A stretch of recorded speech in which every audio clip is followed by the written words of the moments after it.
You know what I'm saying? But as we kind of segue into keep moving forward, like, you are a person who has done a lot. Right.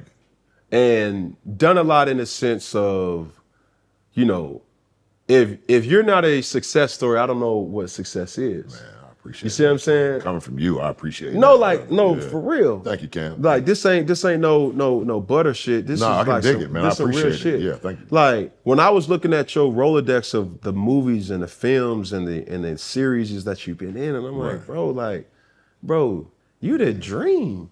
You know what I'm saying? Coming from a person who, you know, I'm a millennial. And everything is like popping. Right.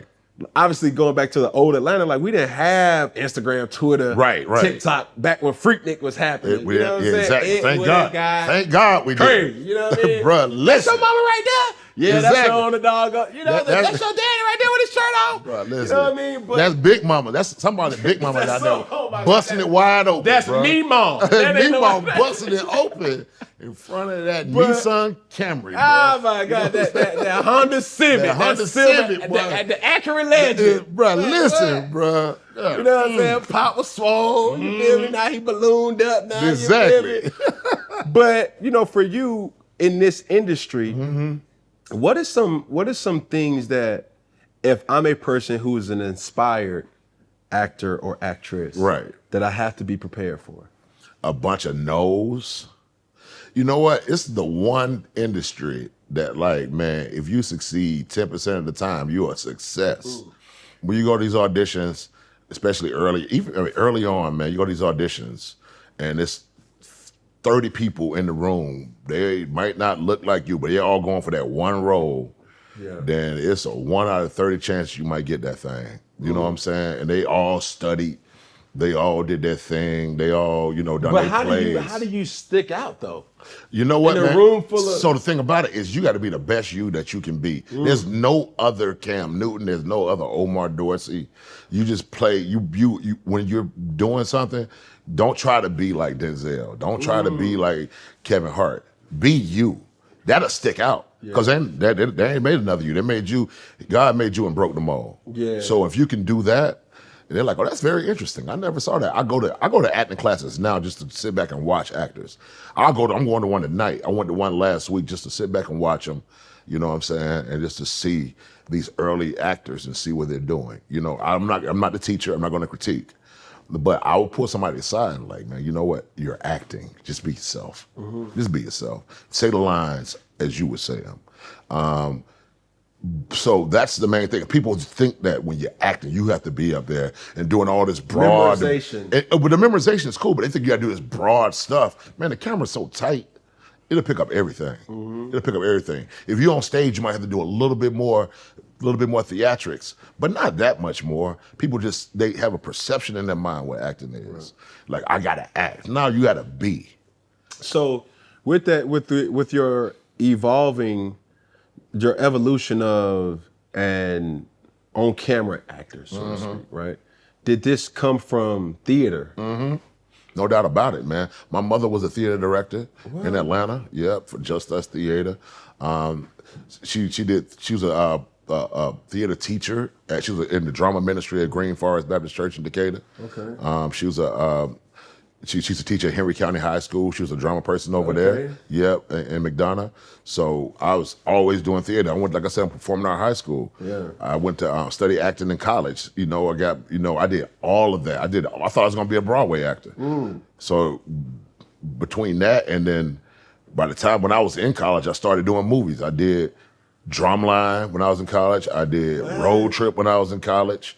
I did all these. I was playing college students, but I did all of these when I was in college. So I was just like, you know what, man, I'm gonna transition and try to do this film thing. I still do plays. Right. I still do plays. You know, I haven't done a play since the pandemic, but I did a play at the Apollo. I did Ta-Nehisi Coates, Between the World and Me.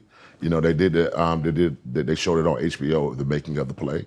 But yeah, man, I still do plays now. Damn. So like, you know, so I try to keep my. You have so many. Your portfolio is so rich. Hey, man, yeah. But how do you compartmentalize? Because I'm pretty sure when one opportunity presents itself, they don't care that you're doing something else. Oh yeah, definitely. You know what I'm saying? Yeah. How are you able to like say, okay, I'm doing, you know what I'm saying, Raising Canaan today, but then I just got an opportunity, you know what I'm saying, with Selma during the same time. So what it was, when I was doing Selma, at the same time, I was doing Ray Donovan.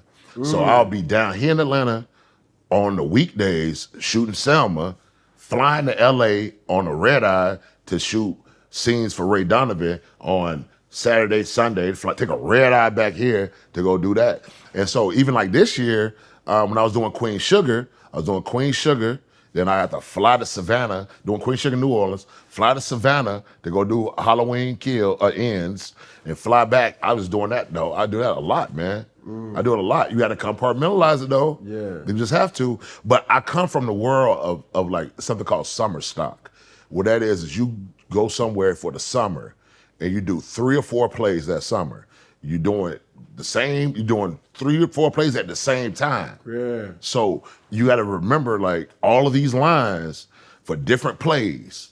Because on Tuesday, you might be doing some Bertolt Brecht. On Wednesday, you might be doing some Shakespeare.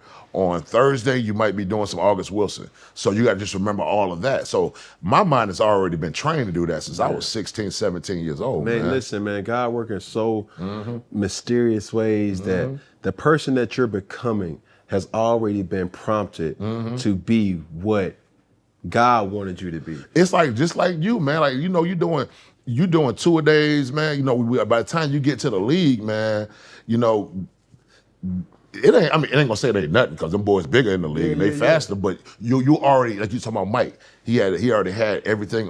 Michael Orr already had all his everything set out. He knew exactly what he was doing at what time. He might be on the phone, but he's still gonna do his workout or whatever. So even, man, I just remember a very vivid recollection of Michael Orr, and everybody knows the Blind Side version of him. And, you know, he speaks open about it, and I don't want to tell his story, but with me eliminating that as a whole, my experience with Mike was he taught me routine. Right. Like, I felt like the evolution of Cam peaked at 2015. That's an MVP year. The MVP year, in a large part because of him. And I don't think he knows this. Wow. You see what I'm saying? Because I'm such a visual learner that just like so many people, especially in our culture, we're peeping things but not giving it the credit it deserves. 100%, yeah. Because I'm looking at him like I would, so we would have Victory Mondays, right? Right. So y'all had a lot of victories. A lot of victories. Y'all lost the one game. I remember that. You know what I'm saying? The Falcons, we had a lot of victories. Bro, I remember, I think y'all got beat by the Falcons. Yeah. And I was in the Bahamas doing a movie, and I was watching it. I was like, and I wanted y'all, it's so crazy, I'm from Atlanta. I wanted y'all to go undefeated because I wanted you to go undefeated. Yeah. And I was like, I want Cam to go undefeated. Yeah. I was like, man, I was torn. We lost that game. Yeah. In 2000, that only It might have been game 15 or something. What game was it? Yeah, it was game 15. Yeah. We played a game after that before the playoffs, but we played that game. Chosen was born that Thursday. Right. And we played Sunday. So I didn't even practice. Okay. And I'm a firm believer of practice. But as that year, back to Mike, like I would call him Daddy Yo. Yo, Daddy Yo. Like, what's up? What's up, fam? Hey, nah, fam, I gotta get my body right, fam. Yeah. And I would work in different times of the days, but that's how I learn. Right. You know what I'm saying? Everybody want this brick and mortar, like, oh, you gotta be like, you know, Peyton Manning, you gotta be like Tom Brady, you gotta be like Aaron Rodgers. And I was like, bro, I'm not them. I don't want to be them, bro. Right. Stop forcing that shit on me. Right. You feel me? Because Tom Brady, Peyton Manning, and Aaron Rodgers, they can't do what they want. You know what I'm saying? Exactly. So stop doing that. Coaches has to stop doing that shit. You know what I'm saying? And that's how we're still getting critiqued. And you see it in their draft situation. I'm like, bro, Lamar Jackson is the most dangerous. Bro, he was dangerous as a freshman. Like, come on, bro. Come so on, man. He gonna always get, you know, disserved because it's like, bro, the people that's critiquing him don't cope with him. Right. You feel me? That's why I do love Harbaugh, though. I ain't gonna lie to you, man. Like, he let Lamar do what he do, man. Real shit. Yeah. So when I found that out and I was seeing guys like Michael Orr, Luke Kuechly, Thomas Davis, Ryan Khalil, all these people, Trey Turner, Right. And I see That was a everybody monster learns. team, boy. Good Everybody God. learns different. Right. But so for me, I'm like, okay, cool. Let me take what he's doing, and I respect Michael's ability to not be distracted, but put his focus first. You know what? So when you asked me if I was a method actor, not really, because I know method actors like Walton Goggins, who plays Baby Billy on Wreckage Gemstone. He's an amazing actor. He's a method actor. I know other actors who do like Baby Billy. Baby Billy on Uncle Baby Billy. Uncle Baby Billy. He's a method actor. He's one of my best friends. Really? Method actor. But then you got like some people like Jamie Foxx will be laughing all day, and they get in there and be tight with it. Everybody doesn't have to have the same process. Yeah. We all going for the same goal though. And whatever my process is, whatever his process is, whatever his or hers or whatever, it's a team. We all going for the same we all going for the same thing. So it's the exact same way. Respect that. Yeah, respect it. Because as soon as it come on camera, it don't matter, man. Don't like when you matter, see a bro. dude like Sam Jackson who hit it the same way every time, and you like, dang, man, what did it look like? Well, you see it, when you go back and watch it playback, you be like, that looks like movie magic. Because the way he doing it, while you looking at him, you like, well, what is he doing? Huh? But he knows exactly what he's doing. He's been doing it for 70 years. He knows exactly what he's doing. See, man, you're talking to a person who I don't judge. I try not to judge. I ask God to remove that trait from me. Yeah. Because I know I have 7 children, right? Each one of them is completely different. Shakira is different than Jaden. Jaden's different than Chosen. Chosen's different than Sovereign Dior. Sovereign Dior is different than Cashmere. Cashmere is different than Caesar. Caesar's different than Comidas. Right.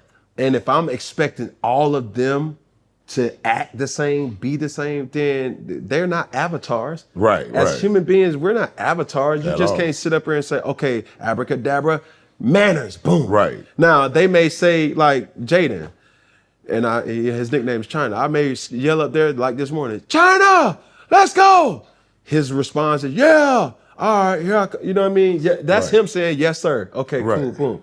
It's the tone and the intentions for certain 100%, things. yeah. And it's like, okay, if I'm trying to get you to learn these type of things as the person producing the information, no matter what that information is, you have to trust that that person is going to take it as serious as you want them to do, but under their discretion of how I learn. Exactly. You know what I'm saying? Exactly. It's almost like telling your children to say, all right, let's do homework.